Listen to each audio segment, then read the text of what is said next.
Apreciables radioescuchas y cibernautas, bienvenidos al programa de radio Carta Magna que se transmite desde www.iqueradio.com en las instalaciones del partido político Movimiento Ciudadano, sitio en General Antonio de León número 2, Colonia San Miguel Chapultepec, Delegación Miguel Hidalgo, en esta Ciudad de México, Distrito Federal, en las inmediaciones del metro Juanacatlán. Su servidor, el doctor en Derecho Julio César Palacios Escobar, y la licenciada en Derecho Sara Ayala Vázquez.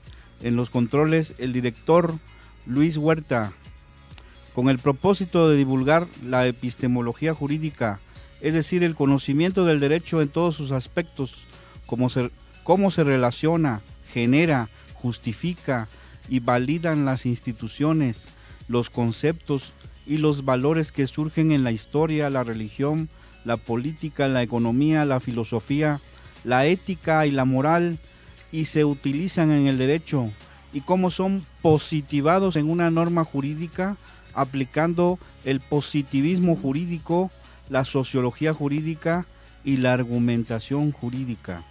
El día de hoy presentamos un tema de una notabilidad radical en la sociedad: la pena de muerte, con entusiastas jóvenes de la licenciatura en Derecho Generación 2012-2015 del Centro de Estudios Superiores en Ciencias Jurídicas y Criminológicas. Nos acompañan Luz Beatriz Valtierra Martínez, Talía Itzel Salazar Rodríguez, Ángeles Nayeli Álvarez Mejía, Carlos Hernández Tejeda, Víctor Miguel Flores Felipe y Alejandro Sánchez Apolinar. Bienvenidos. Y buenas tardes. Sí, buenas tardes, muchas gracias por la invitación. Buenas tardes, muchas gracias por la invitación. Y también nos acompaña el licenciado Blas Vázquez Nava. Iniciamos nuestro programa con la participación de la licenciada Luz Beatriz Valtierra Martínez. Licenciada Luz Beatriz Valtierra Martínez, ¿qué es la pena de muerte? La pena capital o pena de muerte consiste en la ejecución de un condenado por parte del Estado, como castigo por un delito establecido en la legislación. Los delitos por los cuales se aplica esta sanción penal suelen denominarse crímenes o delitos capitales y se llevan a cabo mediante el dictamen de un juez o de un tribunal, en función a lo estipulado por la ley de la jurisdicción que corresponda, que tiene como misión principal castigar con la muerte a quien cometió una falta muy grave, como en el caso de una violación y crimen, entre otros. La pena de muerte ha existido desde tiempos muy remotos a la par con la humanidad y ha estado presente a lo largo de la historia. Desde los griegos fue cimentada y efectuada con crueldad. El sentenciado era quemado, estrangulado, decapitado, lapidado, crucificado o envenenado. Los romanos también destacaron por su vasta jurisprudencia. De ahí surgió la regulación de las relaciones entre los hombres y el Estado. Y como consecuente a esto se dio el castigo a quienes cometían violaciones a las leyes impuestas. Al llegar el cristianismo se aplicaron las penas consistentes en palo, tormentos o la muerte, siendo el gran sacerdote quien las imponía y ordenaba. En el México independiente, la pena de muerte era aplicada principalmente a los enemigos políticos.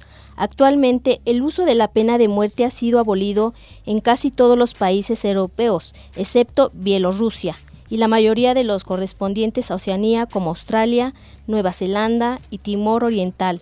En América, Canadá y la mayoría de los países latinoamericanos han abolido completamente la pena de muerte, mientras que los Estados Unidos de América, Guatemala y la mayoría de los estados del Caribe la mantienen en vigor, y Brasil la contempla como castigo en situaciones excepcionales, como por ejemplo para castigar la traición cometida en tiempos de guerra. En Asia la pena de muerte está permitida en democracias como Japón e India.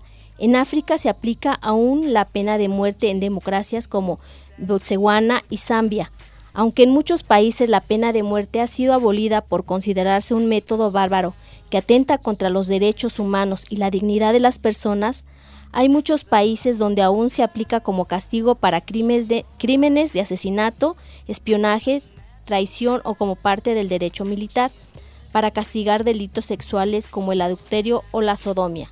En otros países, la apostasia, es decir, creencias religiosas y políticas, también el narcotráfico y el tráfico de personas. En México, nuestro máximo ordenamiento legal prevé la pena de muerte para los delitos más graves en su artículo 22, el cual establece: quedan prohibidas las penas de mutilación y de infamia, la marca, los azotes, los palos, el tormento de cualquier especie, la multa excesiva, la confiscación de bienes y cualquiera otra pena inusitada y trascendentales. Toda pena deberá ser proporcional al delito de sanciones y bien jurídico afectado.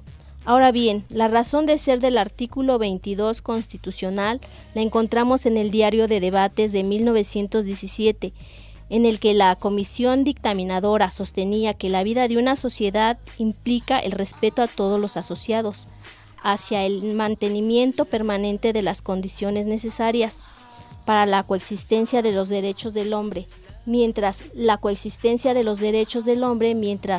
el individuo se limite a procurar la satisfacción de todos sus deseos, sin menoscabar el derecho de los demás, que los demás tienen para deseos, sin menoscabar el derecho de los demás. Hacer lo mismo, nadie puede intervenir en su conducta, pero desde el momento que por una agresión el derecho de otro perturba esas condiciones de coexistencia, el interés del agraviado y la sociedad se unen para justificar que se limite la actividad del culpable, en cuanto sea necesario para prevenir nuevas agresiones. La extensión de este derecho de castigo que tiene la sociedad está determinada por el carácter y la naturaleza de los asociados y puede llegar hasta la aplicación de la pena de muerte, si solo con esta medida puede quedar garantizada la seguridad social.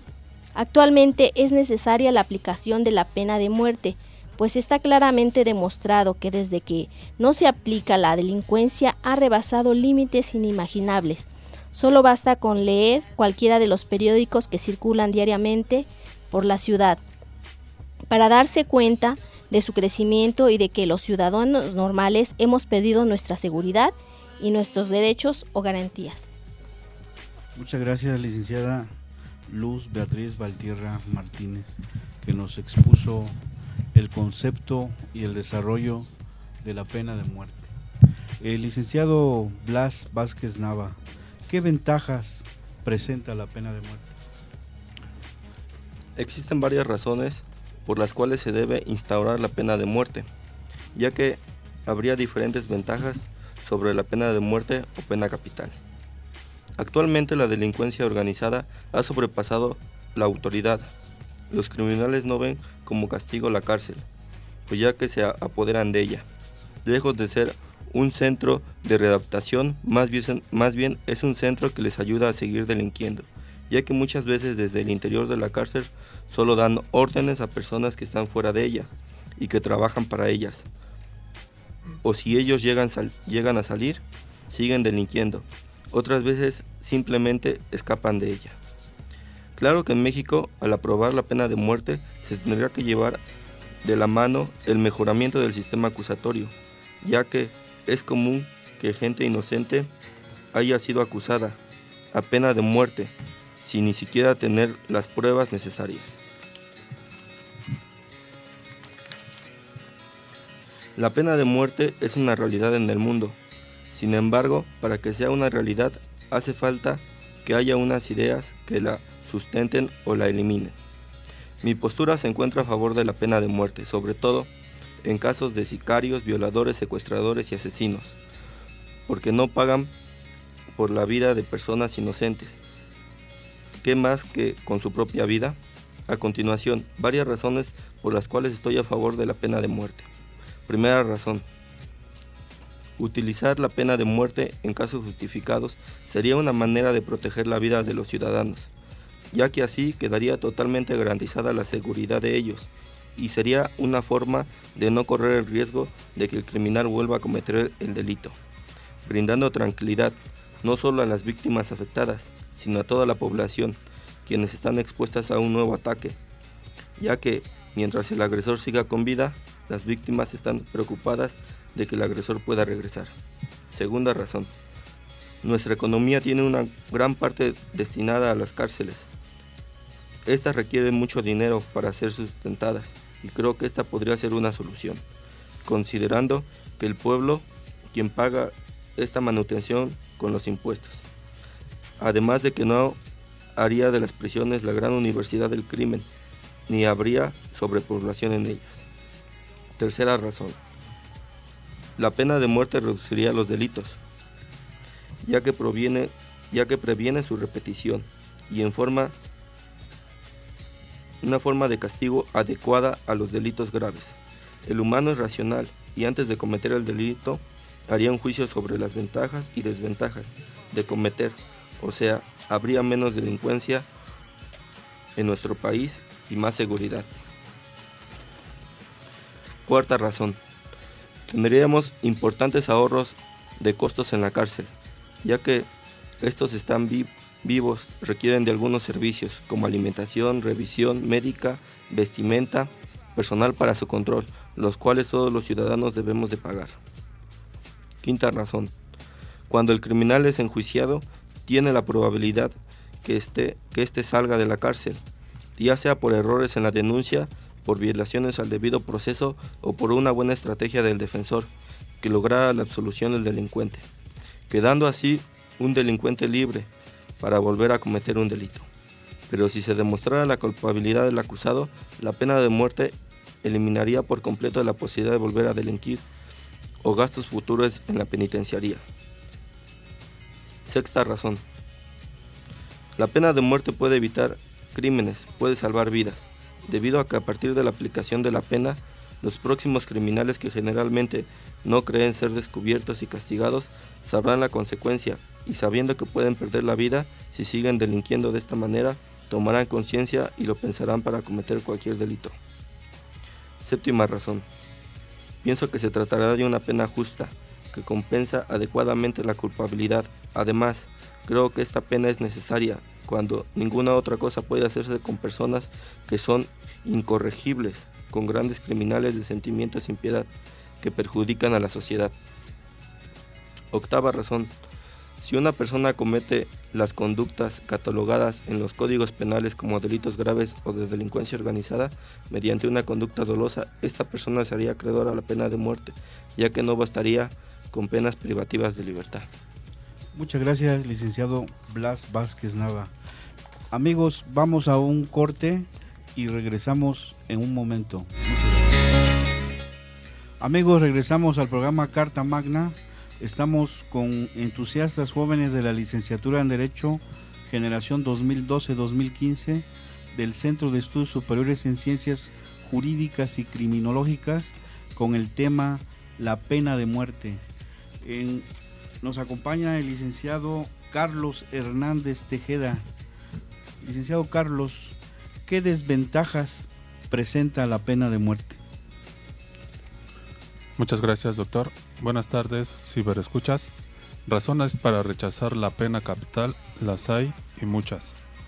La vida es un derecho fundamental básico y, por grave que haya sido el delito cometido por el condenado, ningún Estado puede arrogarse el derecho de eliminarla.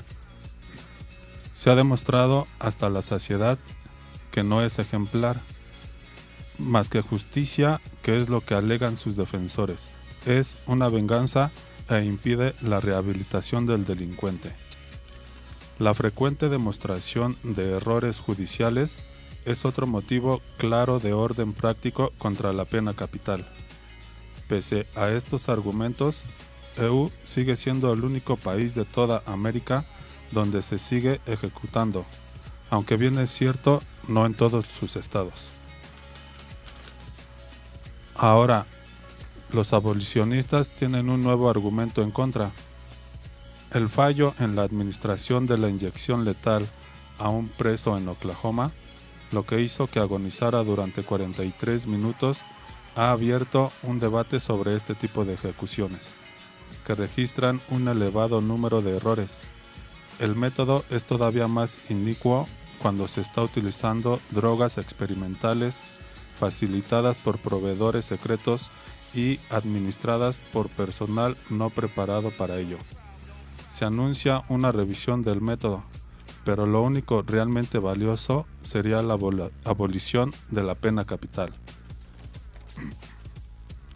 En un sistema jurídico siempre hay errores, y hay muchos inocentes en las cárceles que serían ejecutados.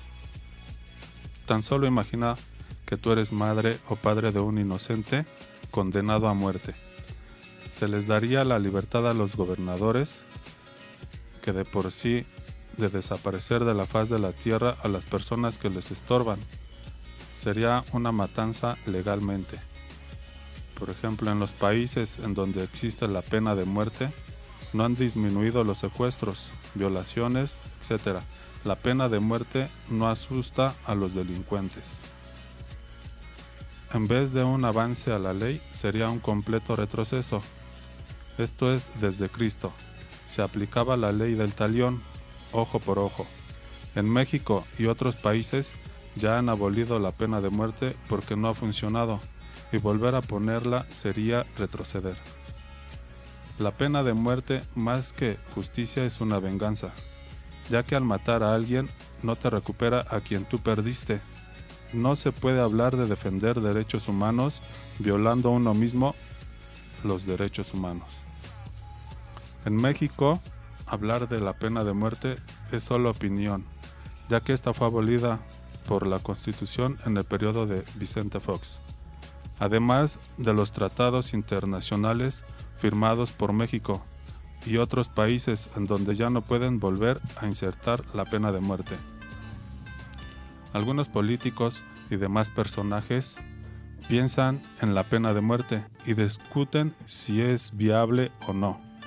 Sin embargo, el problema lo quieren resolver ya cuando se cometieron los delitos, ya cuando está una persona llevando un juicio, si lo matan o no, cuando su obligación es tratar el problema antes de que suceda, ver la mejor manera de prevenir los delitos y no estar discutiendo si matan o no a la gente.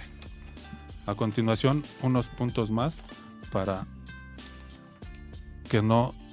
rechazar la pena capital. Punto número 1. Razón de justicia. Si el crimen pertenece a la naturaleza y el instinto animal, la ley humana no pretende imitar la naturaleza. La ley está hecha para corregirla. Incluso las religiones se nos pide el perdón y la comprensión. Punto número 2. De utilidad social. No está demostrado que la pena cumpla una función de intimidación y disuasión. Si fuera así, ya no existirían delitos contra la vida. Punto número 3. En relación con la legítima defensa de la víctima, pudiera ser que si la víctima pudiera expresarse, no pidiera su venganza, sino el perdón. Punto número 4. Irreversibilidad de la pena de muerte respecto del error judicial. Hay riesgo de condenar a un inocente y no se puede compensar al sujeto por el error. Punto número 5. Costes económicos. Este tipo de argumentación no debería ser tenida en cuenta, porque ¿cuánto cuesta tu vida? Punto número 6. Discriminación de la pena de muerte.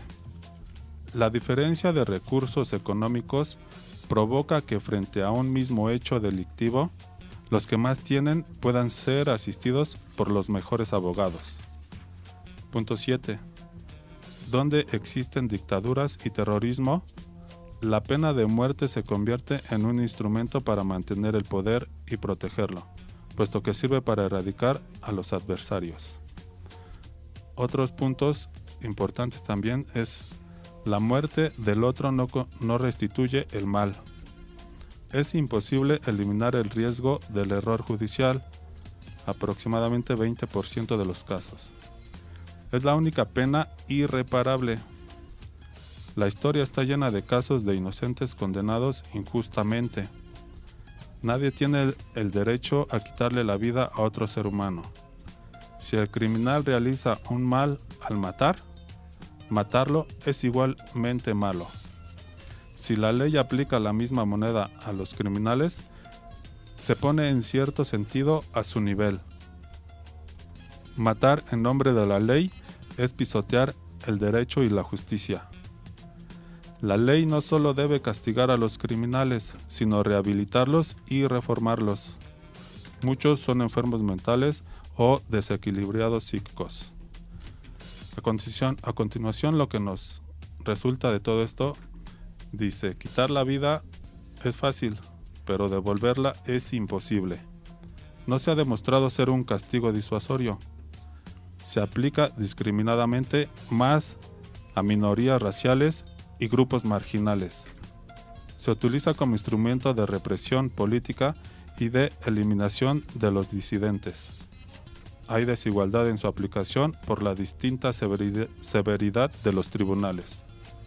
Toda violencia es idéntica y el Estado debe ser humanitario en las sanciones y castigos. Una nueva muerte no devuelve la vida perdida. Las soluciones deberían centrarse en la etapa anterior al delito, en la prevención y no después. Muchísimas gracias, licenciado Carlos Hernández Tejeda. Nos acompaña también la licenciada Talía Itzel Salazar Rodríguez. Licenciada, ¿en qué casos la Constitución Política de los Estados Unidos Mexicanos permitía la pena de muerte? Hola, muy buenas tardes, doctor. Bueno, pues en el caso de la Constitución, respecto al artículo 22, nos dice que permiten la pena de muerte en nuestro máximo ordenamiento legal, que prevé la pena de muerte a los delitos más graves. La pena de muerte se encuentra vigente en nuestra legislación, contrariamente a lo que afirman aquellos que aseguran que esta sanción se encuentra abolida en nuestro país, aun cuando en algunos estados la suprimieron, siendo las reformas hechas a la legislación sustantiva penal en 1929, el artículo 22 constitucional, que da complemento y sin lugar a dudas con el artículo 14 del mismo ordenamiento, establece: a ninguna ley se le dará efecto retroactivo en perjuicio de persona alguna. Nadie podrá ser privado de la vida, de sus propiedades, posesiones o derechos, sino mediante juicios seguidos ante los tribunales previamente establecidos, en el que se cumplan las formalidades esenciales del procedimiento y conforme a las leyes expedidas con anterioridad al hecho. Eso nos refiere que la única forma legalmente autorizada a privar de la vida implica como condición necesaria la debida existencia de un debido proceso legal y después de cumplirse todas las formalidades de ley. Este culmine con una sentencia firme pronunciada y por un tribunal competente y de conformidad con una ley que establezca dicha pena dictada con antelación a la comisión del delito. Luego entonces la pena de muerte se encuentra vigente en México. Ahora bien, la razón de ser el artículo 22 constitucional la encontramos en el Diario de Debate de 1917, en el que la comisión dictaminadora sostenía que la vida es una sociedad, implica el respeto de todos los asociados hacia el mantenimiento permanente de las condiciones necesarias para la coexistencia de los derechos del hombre, mientras el individuo se limite a procurar de la satisfacción de todos sus deseos sin menoscabar el derecho de los demás. Tiene para hacer lo mismo. Nadie puede intervenir en su conducta, pero desde el momento que por una agresión al derecho del otro perturba esas condiciones de coexistencia, el interés del agravio y la sociedad se unen para justificar que se limite la actitud de los culpables en cuanto sea necesario. Así pueda llegar a la aplicación de la pena de muerte si solo con esta medida se puede quedar garantizada la seguridad social. La pena de muerte, por lo tanto, está vigente en nuestro país. Está prevista para los delitos más graves que se cometen actualmente.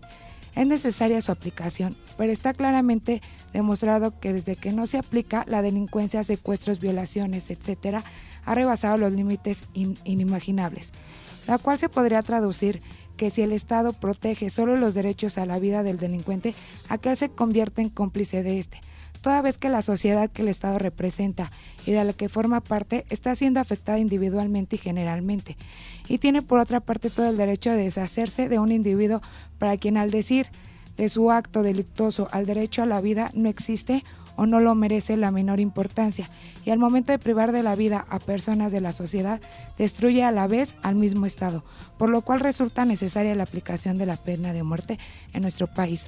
En este tema que a mí me correspondió, creo que hay muy poca información debido a que ha sido un debate por el cual si mucha gente está de acuerdo que se permite o no. Creo que se debe permitir la pena de muerte en nuestro país, ya que, como lo comentaba, desafortunadamente la delincuencia se ha hecho una de las cosas cotidianas en nuestra vida, y por lo cual mucha gente de nosotros ha sido afectada. Entonces yo creo que en los casos más graves, como lo dice la Constitución, tiene que ser dictada para muchas de las personas que cometen ese tipo de delitos graves como violación, secuestro. Yo creo que es una de las formas las cuales tenemos que permitir que se aplique para que podamos vivir mejor y que la sociedad esté muchísimo mejor. Muchas gracias, doctor. Gracias, licenciada Talía Itzel Salazar Rodríguez.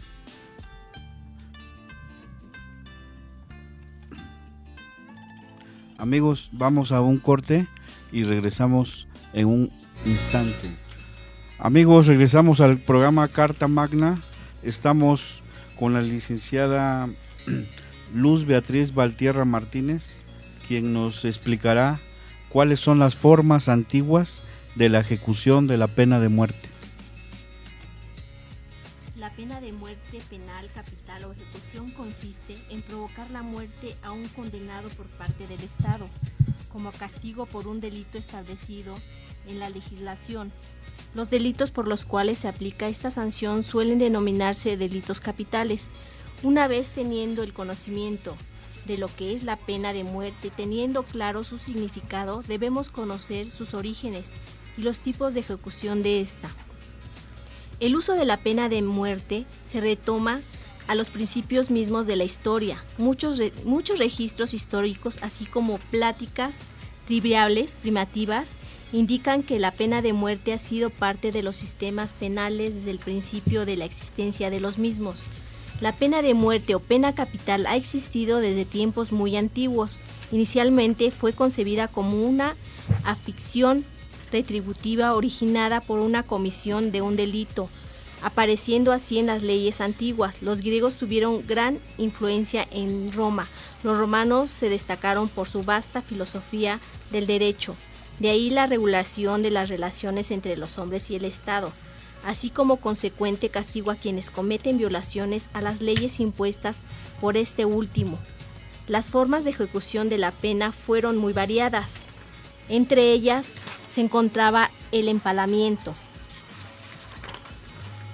la horca, la hoguera, la rueda, la lapidación, la muerte por 1000 cortes o muerte de los 1001 cortes, tormento de la rata, el toro de la Falaris, la sierra, el ahogamiento, cámara de gas, entre otras la crucifixión.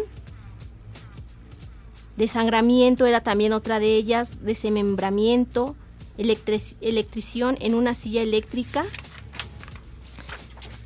Y voy a mencionar algunas de ellas, como el empalamiento, método que era una tortura y ejecución donde la víctima es atravesada por una estaca. La penetración puede realizarse por un costado, por el recto, por la boca. La estaca se solía clavar en el suelo, dejando a la víctima colgada para que muriera.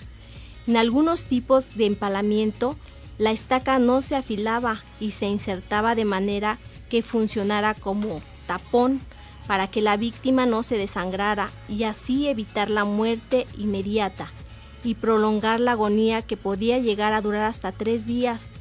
Una manera de realizar esta muerte gradual sería insertando el palo por el recto, atravesando el cuerpo hasta que saliera por el hombro derecho sin dañar así el corazón. La primera referencia escrita de este método se encuentra en Asia.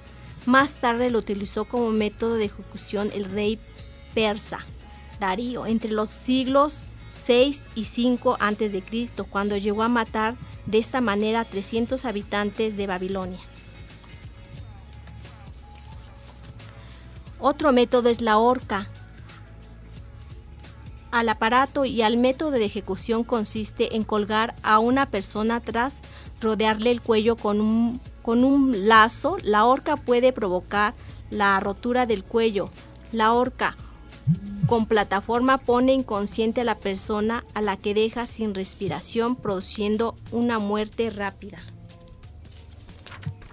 Y otra de ellas sería la muerte por 1000 cortes o muerte por 1001 cortes. Es una técnica china empleada en la antigüedad por una tortura y hasta matar al reo. Su práctica consistía en hacer pequeñas incisiones en puntos específicos del cuerpo humano para provocar el mayor sufrimiento posible antes de morir. Se emplea en crímenes cuyos delitos eran considerados graves. También para sonsacar información usando la técnica a modo de tortura para luego finalmente poder curar a la persona torturada. Muchas gracias, licenciada Luz Beatriz Valtierra Martínez. Al contrario, muchas gracias. Nos acompaña la licenciada Sara Ayala Vázquez. Licenciada, ¿cuáles son las formas modernas de ejecución de la pena de muerte? Buenas tardes a todos. Todos hemos oído hablar de las diversas ejecuciones llevadas a cabo en las distintas naciones civilizadas, pero a menudo ignoramos los métodos que intervienen en la ejecución de los condenados. Así tenemos la inyección letal, la silla eléctrica, por mencionar algunos, la cámara de gas, el fusilamiento, la horca, la decapitación y la lapidación.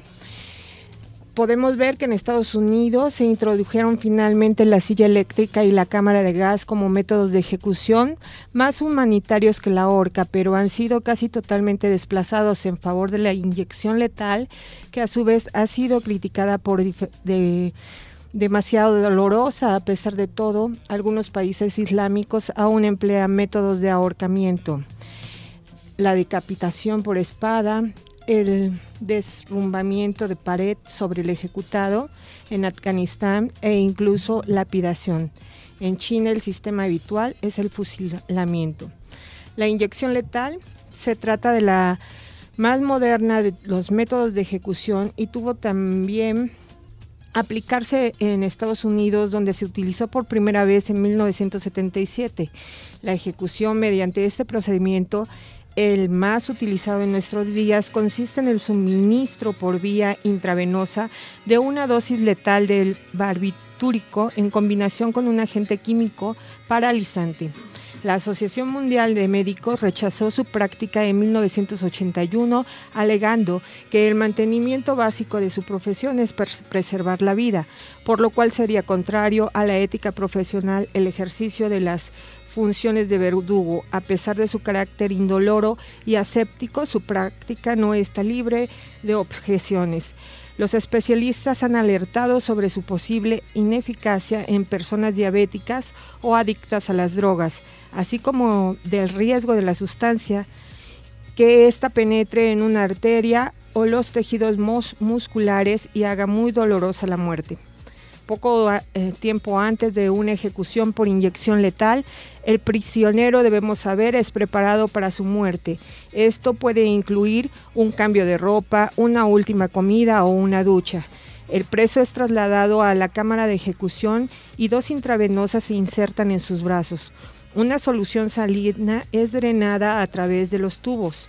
Estos tubos serán alimentados desde una antecámara donde se llevará a cabo la ejecución. La antesala contiene conexiones telefónicas directas a los funcionarios que tienen el poder para suspender la ejecución. Una vez que los tubos intravenosos son conectados, se corren las cortinas hacia atrás para que los testigos puedan ver la ejecución y se le permite al preso hacer su última declaración. A menos que haya una suspensión de última hora, comienza la ejecución. Puede haber uno o más verdugos y a veces, en el caso de varios verdugos, la dosis letal está dada por uno solo. El fin es que nadie sepa quién llevó a cabo la ejecución. Los verdugos están protegidos desde el punto de vista de los presos y los testigos. Los medicamentos aplicados pueden ser entregados por una máquina, pero debido al temor de una falla mecánica, la mayoría de los estados de Estados Unidos prefieren inyectar manualmente los medicamentos en la intravenosa. Los fármacos se administran en el orden siguiente. Teopintato de sodio. Este medicamento, también conocido como pentotal, es un barbitúrico utilizado como un anestésico quirúrgico. En la cirugía se utiliza una dosis de hasta 150 miligramos. En la ejecución son suministrados hasta 5.000 miligramos, una dosis letal. A partir de ahora, si el preso sigue vivo, no debería de sentir absolutamente nada. Bromuro de pancuronio, también conocido como pabulón, es un relajante muscular en una dosis suficientemente fuerte como para paralizar el diafragma, y los pulmones. Esta droga tiene efecto entre 1 y 3 minutos. Una dosis médica normal es de 40 a 100 miligramos por kilo. La dosis administrada en una ejecución es hasta de 100 miligramos. Cloruro de potasio. Este es un agente tóxico que induce a un paro cardíaco. No todos los estados utilizan esto, ya que los 2 primeros fármacos son suficientes para causar la muerte. La solución salina se utiliza para enjuagar los tubos de la intravenosa entre cada dosis. Entre cada minuto o 2 después de la última dosis, un médico declara que el preso ha muerto. El cuerpo luego enviado al juez de instrucción para verificación y a veces una autopsia. Finalmente se le entrega a la familia para el entierro o en su defecto es enterrado por el Estado. Podemos hablar sobre la silla eléctrica. La silla eléctrica fue inventada por Harold P. Brown, quien fue contratado por Thomas Edison con el único propósito de investigar los usos de la electricidad para la ejecución. Brown, un dentista acostumbrado a trabajar con personas sencillas, utilizó un diseño de silla para su dispositivo.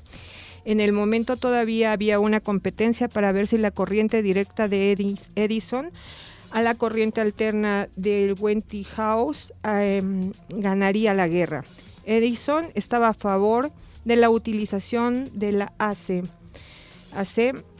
porque pensaba que llevaría a la gente a creer que la CA era más peligroso que la DC.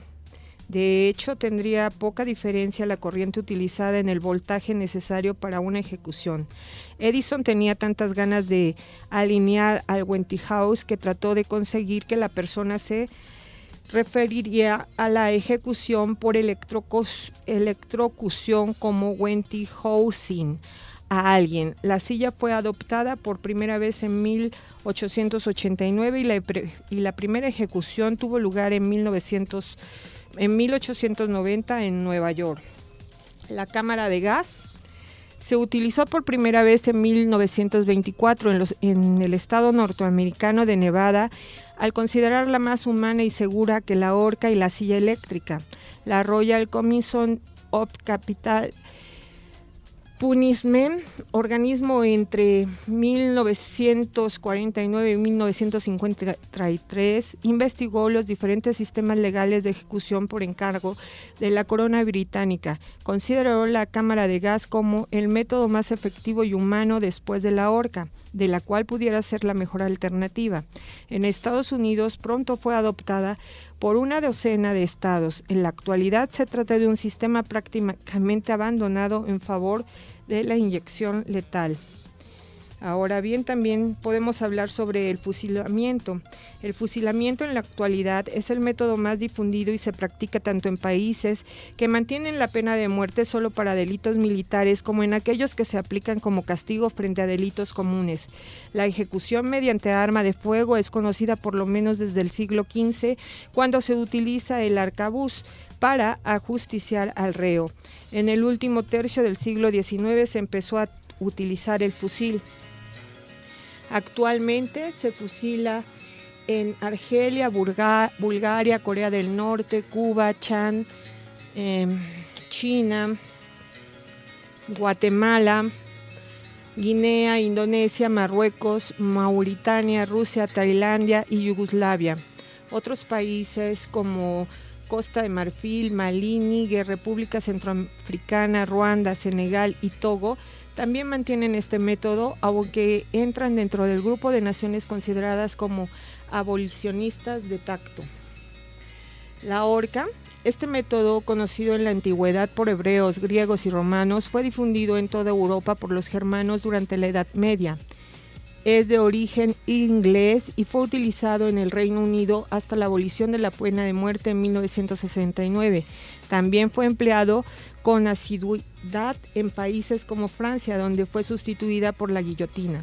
España, que la reemplazó por el garrote. Holanda, Austria, Alemania, Yugoslavia o Canadá, en la actualidad sigue aplicándose en algunos estados norteamericanos y varios países asiáticos, africanos y de Oriente Medio. La decapitación es uno de los procedimientos de ejecución más antiguos. En los tiempos modernos, la decapitación se ha llevado a cabo mediante la guillotina, invento nacido en la Revolución Francesa y vigente en Francia desde 1791 hasta 1981, año de la abolición formal de la pena de muerte en este país. Actualmente se mantiene como método de ejecución en Madagascar, Laos, Camerún y Guayana. También era el método vigente antes de la abolición en países como Bélgica, Suecia y Alemania. La lapidación, en cuanto a los movimientos de una persona, está limitado si un grupo organizado arroja piedras contra el condenado hasta la muerte. Bajo la ley islámica sharia, la lapidación es un método aceptable de ejecución y que se utiliza en muchas naciones islámicas. En Irán, la lapidación por adulterio se sanciona junto con otros delitos. El artículo 104 de la ley de Hudud establece que las piedras no deben de ser tan grandes como para que una persona muera después de ser golpeado con dos de ellas, ni tan pequeñas como guarijarros, sino que deben causar lesiones graves. El castigo por adulterio, en virtud del artículo 83 del Código Penal, denominado por la ley de Hudud, es la flagelación, 100 latigazos para solteros delincuentes de sexo masculino y femenino. Los infractores casados podrán ser sancionados por lapidación independientemente de su género, pero el método establecido por un hombre consiste en su entierro hasta la cintura y para una mujer hasta el cuello. Artículo 102. La ley establece que si una persona que va a lapidada logra escapar, ella o él lo dejan en libertad, dado que es fácil para un hombre escapar. Esta discriminación se convierte literalmente en una cuestión de vida o muerte. La sentencia a muerte por lapidación o lapidación sin sentencia se ha producido en Afganistán, Nigeria, Irán, Pakistán, Sudán, África Saudita y los Emiratos Árabes Unidos en los últimos años, según la Sociedad Interamericana Internacional de los Derechos Humanos. En cualquier caso, el sufrimiento derivado de la pena de muerte y la crueldad de la misma no solo se deriva de un método de ejecución, sino también de la lógica, angustia previa al condenado y sus allegados por una presunta humanización de la pena capital por utilizar un sistema u otro muy relativo. La decisión del judicial Conver reconoció que la ejecución tras un retraso de más de 5 años contados a partir de la condena podría constituir trato cruel e inhumano remediable a través de una conmutación de la pena. Muchas gracias, licenciada Sara Ayala Vázquez. Licenciada Talía Itzel Salazar Rodríguez, ¿la pena de muerte es trascendental? Bueno, primero, para entender principalmente qué es la pena de muerte trascendental, primero vamos a comenzar con qué es lo que significa trascendental. Es una acepción física trascendental, viene a significar de un modo general lo que trasciende, en el sentido de lo que está más allá de alguna realidad. Recibe el nombre de trascendental. Volviendo a la pregunta iniciada de si la pena de muerte es trascendental, yo creo que, contra lo que podrían pensar algunos, la pena de muerte es la más trascendental de todas. Se dice que es absolutamente personal, ya que solo se aplica al reo y esto es verdad, pero el ejecutado deja de sufrir y principalmente los que llegan a sufrir son los familiares y amigos que lo amaron. uno de los puntos más importantes en el daño que recibe la familia, por lo que vemos en la teoría jurídica de la personalidad de la pena, no resuelve en forma alguna el fondo del problema, y aunque el juez afirme y recalque que solo se ejecutará al reo, esto da hecho dictado a una pena para los que quedaron. El Estado de Policía extiende la responsabilidad a todos los que rodean al delincuente, por lo menos por no haber denunciado su actividad y considera peligrosa a su familia, porque pueden vengar al delincuente. Estas características se acentúan en los delitos que afectan la existencia del Estado, que en el Estado de Policía se confunde con el gobierno. Por ello, instiga a la delación por el terror y consagra la corrupción de la sangre. En el Estado de Derecho, la pena debe ser personal y no trascender la persona del delincuente. Al definir la traición, para evitar que se confunda con los delitos contra el gobierno, establece que, incluso a su respecto, la persona no pasará de la persona del delincuente, ni la infamia del reo se extenderá a sus parientes de cualquier grado. Sin embargo, de hechos, esa trascendencia del poder punitivo a terceros es inevitable, pues la comunicación, el conocimiento, el efecto estigmatizante, la pérdida de nivel de ingresos, etc., son todos los efectos que trascienden a la familia y a otras personas cercanas o dependientes, no ya del condenado, sino incluso del mero imputado. La ley vigente contiene pocas previsiones que traten de paliar estos efectos. Es particularmente intolerable la trascendencia del poder punitivo a la propia víctima, que siempre está afectada por la confiscación del conflicto sin que se le brinde un real modelo de solución. La puesta en marcha del proceso de criminalización secundaria con frecuencia incrementa la lesión producida por el delito, porque suele verse obligada a probar su propia inocencia, expuesta a la revelación de datos de su intimidad. Al margen de estas situaciones, de hecho demasiado frecuentes, no puede tolerarse que el poder punitivo y la ley misma permiten la trascendencia a la víctima, que solo se haya amparada. En algunos delitos, por la dependencia de instancias privada de la acción penal, incluso en estos casos, cuando la víctima es menor de edad, la delincuencia la formula su representante y no hay previsión acerca del efecto de su voluntad, en contrario llegado a la mayoría de su edad.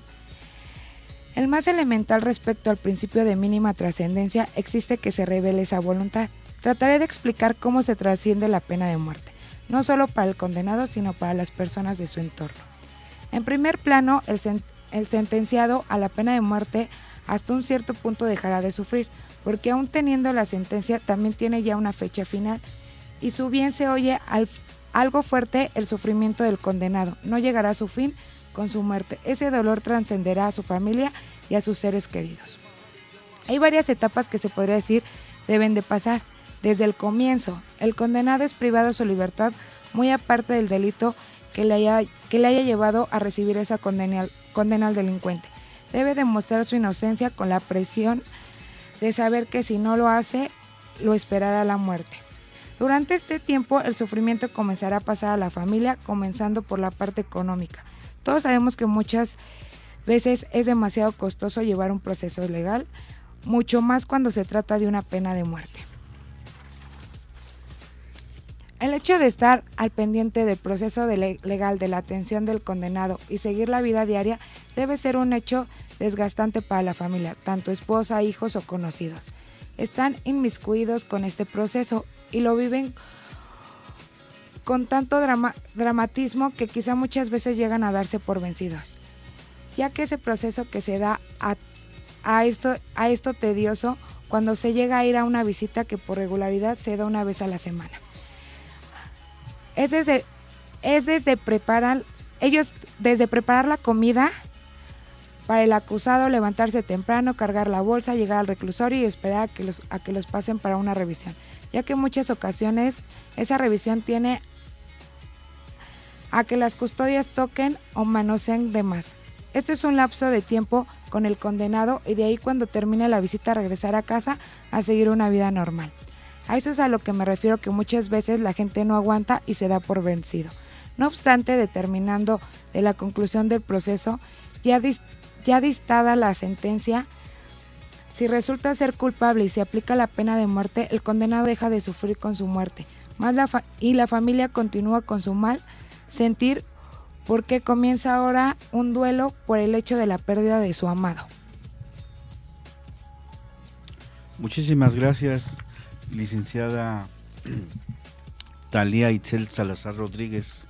Hemos tocado el tema de la pena de muerte y hemos observado que la vida es el bien jurídico más importante y fundamental en todas las sociedades del mundo, desde la Declaración Universal de los Derechos del Hombre y del Ciudadano, establecido en el triunfo de la Revolución Francesa, hasta la Declaración Universal de los Derechos Humanos, el Pacto Internacional de los Derechos Civiles y Políticos, la Convención sobre los Derechos del Niño, la famosa Convención Americana de Derechos Humanos, la Convención para sancionar del delito de genocidio, la Convención Internacional sobre la eliminación de todas las formas de discriminación racial y la Convención sobre la tortura, una infinidad de tratados internacionales y todas las constituciones de los países que integran la Organización de las Naciones Unidas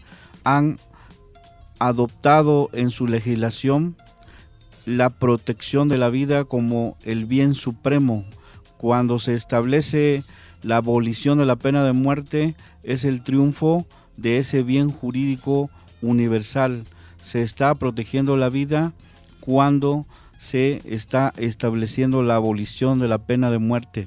Sin embargo, hemos observado con las exposiciones de los jóvenes entusiastas de la licenciatura en Derecho, generación 2012-2015 del Centro de Estudios Superiores en Ciencias Jurídicas y Criminológicas, que existen posturas a favor y en contra de la pena de muerte que todavía se están desarrollando por situaciones como, por ejemplo, el derecho penal del enemigo que se establece en la ley contra la delincuencia organizada, que son criminales de una alta peligrosidad que afectan un orden social, y para ellos existe todavía la idea de que debería de existir la pena de muerte. Con esos secuestradores, con esos personas que empiezan a corromper la sociedad vendiendo drogas o haciendo el tráfico de drogas, pero queda esa interrogante en todos ustedes que son estudiosos del derecho, y el público que nos escucha debe considerar estos temas como relevantes en la sociedad de una forma radical, porque se está tratando de proteger la vida, aunque sean personas de una naturaleza de alta peligrosidad cuando se ejercitan en la delincuencia. Muchísimas gracias, compañeros, por habernos acompañado. La licenciada Luz Beatriz Valtierra Martínez, la licenciada Talía Itzel Salazar Rodríguez. Muchas gracias, doctor, por darnos la oportunidad de indagar en este tema que es muy importante para la sociedad y el cual todavía no lo entendemos algunos de nosotros. Gracias, doctor. El licenciado Carlos Hernández Tejeda. Pues muchas gracias por la invitación y seguir estudiando y formándonos en la epistemología jurídica. Muchas gracias, doctor. La licenciada Sara Ayala Vázquez. Muchas gracias y aquí los esperamos en el siguiente programa. Amigos, muchísimas gracias por su atención, y a nuestros invitados muchas gracias por su participación, su dedicación y su entusiasmo en el estudio de temas relevantes en el derecho. Estamos a sus órdenes en IQ Radio, en el programa Carta Magna. Muchísimas gracias, hasta el próximo martes.